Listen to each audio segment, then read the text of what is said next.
Okay, so it's Monday morning. I don't know, I think it's the last week of January. These are going to be my notes for the conversation that this is going to be really about the Lipicore and kind of how I want to answer this particular person's question. Somebody that's been following me on my page on Instagram saw that I had the Lipicore post. I need to do a Lipicore video breaking down what Lipicore has done for me. Some of the key things I want to remember to discuss when I'm talking with somebody is that the product is to assist us. Weight loss starts here. I literally prayed over my fat. Like, I talked to my fat. I don't want you there. Go away. I massaged the fat in my stomach.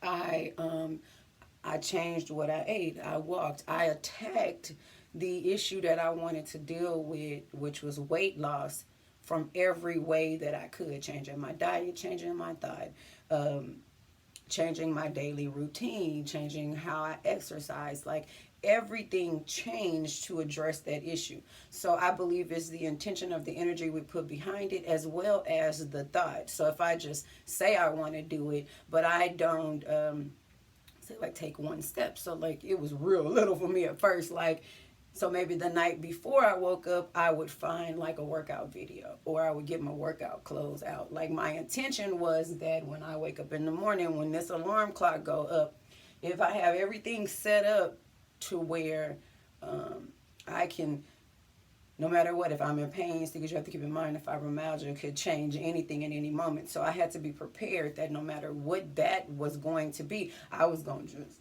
push through it anyway.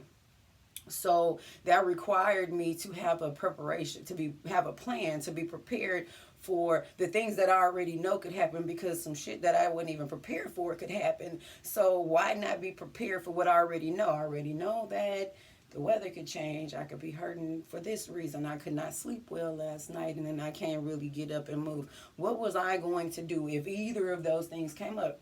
So it's more not like, okay, this is what it is. So those same thoughts come up, and we could either allow them to continue to create panic, fear, and stress, and then when we wake up in the morning, we like talk ourselves out of it because we stressed out all night. Or, which is the better alternative, the yin and yang of everything, the angel and the devil. Okay, everything has a negative and a positive. How can I focus on the positive? Meaning that now that I know all of these things that I would normally begin to stress about, now that I know that I could be hurting in the morning, that it may be hard to walk, my feet could be numb. Now that I know all these things, rather than focusing on them, how can I say to those things, I'm ready for you. What's up? Okay, numb feet, I'm gonna stretch my legs in the morning. What do I need to have set up? Like, whatever could be an issue, if I have a plan for that, that way the little things, I say the little things, they were big things to me at the time, but those things won't get me trapped, just in case, say it flood. I could still get dressed, put my work clothes on, maybe may not go out to the gym, but because I've prepared, it's almost kind of like, why would you do all of that and not follow through with it? You really being just fucked up to like get all your stuff out, and the only thing that's holding you back is maybe it flooded outside, so you can't go outside. But you have everything ready. Your alarm went off. You was able to get up. You slept. Your mind was rested. You took care of all of those other things by not worrying about them. Another way that I would prepare is to write down all of those concerns, or like, for me, the video has been better because I can record my thoughts rather than trying to write them down, forget, can't spell because I'm writing so fast. If I video it, I can always go back and not only see what I wrote or what I was saying, but I can see the condition I was in. I can see the mindset. You can look back at old photos and videos of yourself and remember that mind state you was in, and see, this is something that I must have to need to change because it's not healthy for me moving forward. Okay. When it comes to the person that contacted me about his daughter, she's 17 years old. I think she's a little, almost at 400 pounds. Okay, this is my thing. Nobody wants to just eat until we can't control it and it be overweight, and then now our weight is holding us down. Nobody wants to do that. It is not something that you say I'm going to do. For example, there's a young lady I watch on YouTube. Her name is uh, Living with the Webs, or Live Nicole. I'm not really sure. Is it Live Nicole? I'm not sure. It's Living with the Webs is their YouTube channel. And she talks about being beautiful and voluptuous and loving it, and you know, but when you see the nape of her stomach, it's no way this makes you feel that you're sexy. No, it does not. And if it does, that means that there's some body dysmorphia there. I had body dysmorphia bad. When I lost weight, I was from 200 to 160. I still felt fat. I had a little tummy, but I was definitely not where I was going up. And so what I'm saying is that it started here. If I'm telling myself I'm fine this way and I'm okay, then I'm accepting that. And then I'm going to struggle with myself because I know I'm not happy with this. Who wants to be at the cusp of diabetes, high blood pressure? Who wants to have those things? And because we did it ourselves. There are so many aspects to what is going on with us when it comes to food. There is this issue here that we feel like, oh, I just can't stop eating this stuff. No, the government is allowing certain things to be put into these products to be so that we consume them this way. And what they do is cause us health problems so that we need the doctor, so that we need the medication. It is an ugly cycle when you realize the overall issues here. You will step back and want organic life of everything for yourself. You begin to see that you have to find your own truth in everything. Like, you cannot go around just like everybody eating it. Is this the new Oreo? This them Oreos, you might as well eat a box of cardboard. Just say, eat a box of cardboard. You could tell yourself it's an Oreo cookie. You can make yourself think whatever you want to. You might as well do it. Or tell yourself, I'm eating a fucking piece of cardboard and it looks like a cookie. I began to think about how the food was processed. I watched like these videos of how they did the cows when it comes to the food, the milk, even how rice is made. You know, there's some companies use plastic. And then think about all of the issues that I had. With all of that being said, also the Biome kit to me is, oh my God, to find out the things that your microbes do not process in a way that is conducive to your body being at the highest level of energy and health. If it is not processed, like talking about the microbes is a whole nother video that I'm not even completely to the point where I feel like I would come and educate somebody on it. What I do know is what I found out from my testing, and it is directly in line with what I have researched and found out for myself. I cannot have gluten, wheat, you know, all these same things that I've had to learn along the way to remove from my diet. So these are all things that I need to kind of bring in together that I feel like people need to know. I feel like we are missing the oils in our life. The black seed oil was instrumental in me sleeping. I felt like helping me clean out some of my organs. The liver cleanse, the soursop, to me, oh my God, to really be able to clean out your complete intestinal systems and your bowels, to be able to clean out your liver, to clean that out and have a poop 3 times a day. Hallelujah. You don't even have no idea how cleansing that is to you in itself. Okay. I'm thinking about just making a video of this so that I can because to talk to each one person at a time is really kind of crazy. I don't mind doing some one-on-one with people, but I think overall education videos would probably be better to just kind of give the rundown on what I have done. Since the editing is an issue, I might have to do live videos. I don't know, but I need to come up with a plan for that. Thank you, God. Thank you, God, for showing me this, for revealing me this to me of where I need to go. But I think I'm going to start doing a few live videos on living Lucretia, and I'm going to give everybody the rundown on.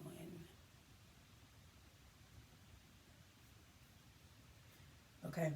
So, like I said, I think that it definitely should start with here. How do I see this? How do I think about it? And for me, it was really as simple as, I don't know if you ever like got food poison or are sick from eating something. Your mind says, I ain't never eating that shit again. Even if you eat it again later, for that next 30, 60, however many days or weeks and months, you like, I'm not eating it no more. It made me that sick.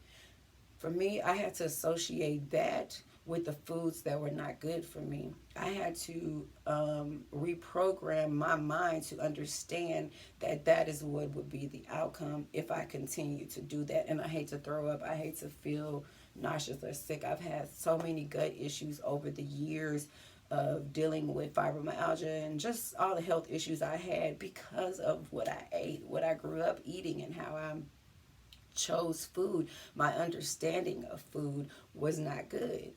And like I said, I did not have a clear understanding of what was good for me. So I had to reestablish what was for me. And just because it may be for someone else in my family, don't mean it's for me. And that's the thing with the microcombs. We took 2 tests. My ex and I both took the tests, and I thought my test was going to come back horrible, but the foods that his microhome did not process, I was like, what? Because I just would never think that those foods would be foods that maybe he was allergic to or high on his sensitivity chart. It was kind of crazy. So, we thought it would totally be opposite, but I had started learning to remove certain foods early on, so I just completely avoided certain things. So I think that has helped. Because if I was still eating those things like gluten and stuff that I knew was really bad for me, I think my microbes could be processing much differently because of those things in my body. And like they said, if your microbes are a certain way now and you change those things or remove the things that are not good for you and then retest in a few months or maybe in a half a year, you'll find that your microbes are now stabilized and they're able to process your food and turn it into the energy that you need and the nutrients that you need to be at your healthiest. Okay, so that's that. On the last note, I want to talk about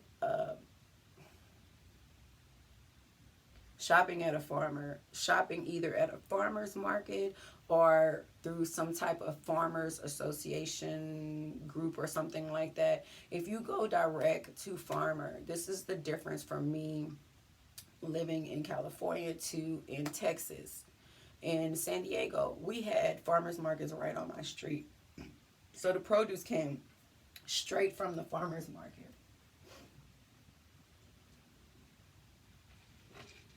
And it was A1. So this is the thing. If a fruit or a vegetable that is picked within 2 days of it being picked is the best time. It is the highest potency time to have the best nutrition from that fruit or vegetable. Okay, by the time we get it from the grocery store, so let's talk about if we get it from Kroger's compared to if we get it from Food Town.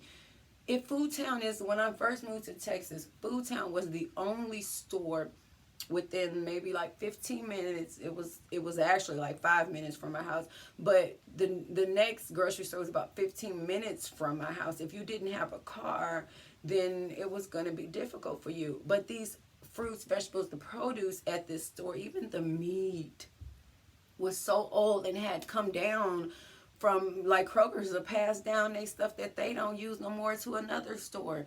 This is what is available to us if you are in a low income neighborhood. There are no brand new stores. So Kroger's is not the best. It is the best you can find within maybe a 15 mile radius of a low income neighborhood. So, and you have to think low income just don't mean projects. It just don't mean maybe a mom with a whole bunch of kids, with a whole bunch of baby daddies. That don't mean that.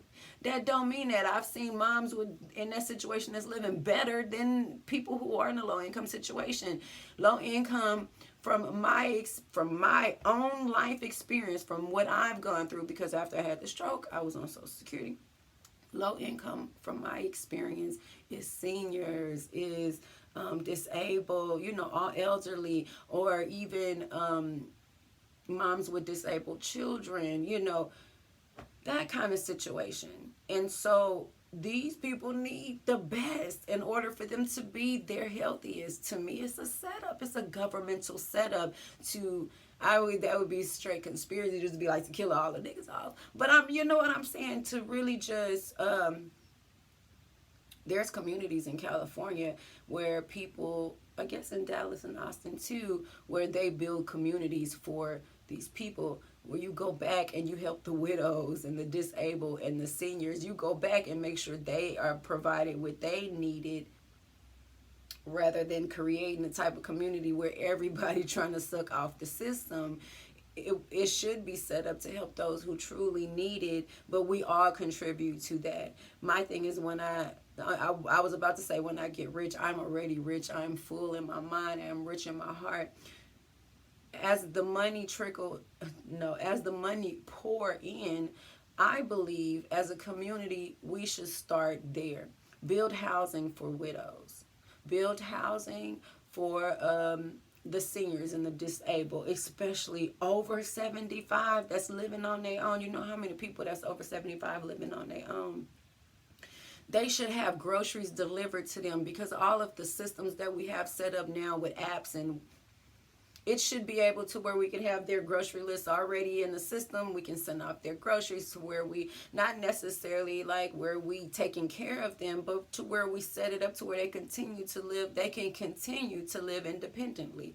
I don't know if anybody know what it feel like for your independence to be removed from you because you are, number one, physically challenged. But if you're just a senior and you're not necessarily physically challenged as to where wheelchair bound, and you can still provide, you can still maybe move around your apartment, cook for yourself, but going outside to a grocery store and driving or doing all of that is just too much. But you can live within your own community. We should be able to not only provide that, but a self-sustainable community. Like all the land here in Texas, why couldn't there be land given by the government, or land where we purchase as concerned citizens and set up tiny homes for seniors to live in? A whole community. We could have gardens, and not only that, but where people can contribute, where there is wheelchair accessibility to the gardens, to the meditation area, to the chapel, whatever it is that somebody would need in their community to be the best that they can be. These same people will be the people that contribute back to the community, making the mats for the homeless, helping build new places, or helping contribute knowledge to whatever it is. There's so much that could be accomplished when we come together as an entire community. I don't know. I'm stuck on that. I do feel like it's just a matter of time before it happens. I have to speak it into existence in order for it to come. It's coming. It's coming. We're going to do this. And it is going to be way beyond what we could have possibly imagined, because we're going to just get in line with our purpose in the process of allowing passion based upon our gifts and talents and spiritual abilities, to edify our community. We can create our own community. We can create our own community where, man, let me tell you something. What I've learned in this whole journey, walking again, losing weight, I done lost love so many times, I can't even begin to explain to you guys the pain of losing a loved one. I'm just saying like death, but I mean in a way just to where somebody has either left me, or just cheated on me. I've experienced hurt in a way as to where I'm not afraid of that anymore. I'm not afraid if it hurt. I'm more afraid as if I don't take everything that I've learned and re-give it back to the universe. If I harbor and hold all this in me, what use am I? What purpose am I? How am I helping anybody? What was the whole purpose of God keeping me here and not letting me die the 3-4 times I tried to take my own life? What would be the purpose? This video is really to talk about the lipicore and all of that, but it's always going to come back to my intention and state of mind. Just like the stuff with Tim, everything going on with the different businesses and how it could feel overwhelming. But at the same time, you asked for it. And if it was given to you, that means that you can handle it. It's always going back to this point. Sometimes I have to just get the camera and make a video and talk it out. So I am going to either I'm going to reach out to this guy, maybe have him call me, and I'll probably do a live. So let me do something to myself.